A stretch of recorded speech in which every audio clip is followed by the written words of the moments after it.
میرے حضور نے 3 چیزیں قسم کر کے کہی، اگر کوئی شخص کسی کو معاف کر دیتا ہے تو اس کی عزت کم نہیں ہوگی، میں محمد اللہ کی قسم اٹھاتا ہوں۔ دوسری بات میرے حضور نے فرمائی کہ جو شخص مانگنے لگ جاتا ہے، سوال کا دروازہ کھول لیتا ہے، اللہ اس کے لیے محتاجی کا دروازہ کھول لیتا ہے، اس کی کبھی کمی پوری نہیں ہوتی۔ اور تیسری بات میرے حضور نے قسم کر کے کہی، ما نقص مال عبد من صدقہ، کہا میں اللہ کی قسم اٹھا کے کہتا ہوں کہ صدقے سے مال کم نہیں ہوتا، صدقے سے مال گھٹتا نہیں ہے۔ تو ایک تو مال بھی نہیں گھٹے گا، یہ ضمانت کس کی ہے؟ میری نہیں ہے، یہ رسول اللہ کی ضمانت ہے۔ ایک تو مال بھی کم نہیں ہوگا، اور دوسرا یہ ہے کہ حب دولت ختم ہوگی۔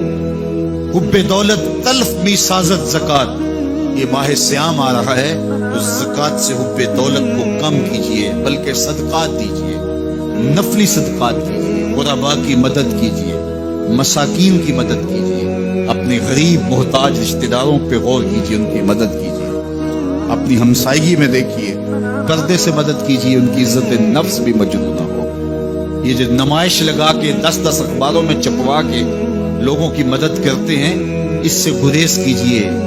کبھی سوچیں کہ اگر آج کسی کی بیٹی لائن میں کھڑی ہے تو کل اگر یہ مرحلہ میری بیٹی کے لیے آ جائے تو پھر میرا مزاج کیا ہوگا؟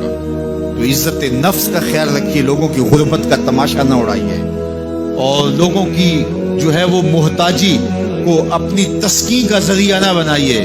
یہ تو اللہ نے تمہیں دیا اور انہیں نہیں دیا، اور وہ آزمائش کی گھڑی میں کھڑے ہیں، تم ان کے ساتھ کھڑے ہو جاؤ۔ تو لوگوں کی مدد کیجئے، دکھیوں کے کام آئیے، مساجد تعمیر کیجئے، مدارس دینیا کے ساتھ وابستہ رہیے، اور لوگوں کی فلاح کے لیے، بہتری کے لیے کام کیجئے۔ اللہ نے آپ کو دیا ہے، یہ مال یہاں رہ جانا ہے۔ میرے حضور نے فرمایا، ابن آدم کہتا ہے میرا مال میرا مال، اس کا مال وہ ہے جو اس نے کھایا یا پہنا اور پرانا کر دیا یا آگے بھیج دیا، باقی اس کا نہیں ہے، وہ وارثوں کا ہے۔ مرتے ہی ورثہ بن جائے گا، مرتے ہی ترکہ بن جائے گا۔ کفن بھی میلا نہیں ہونے دیں گے کہ بعض اولادیں تو بانٹ لیتے۔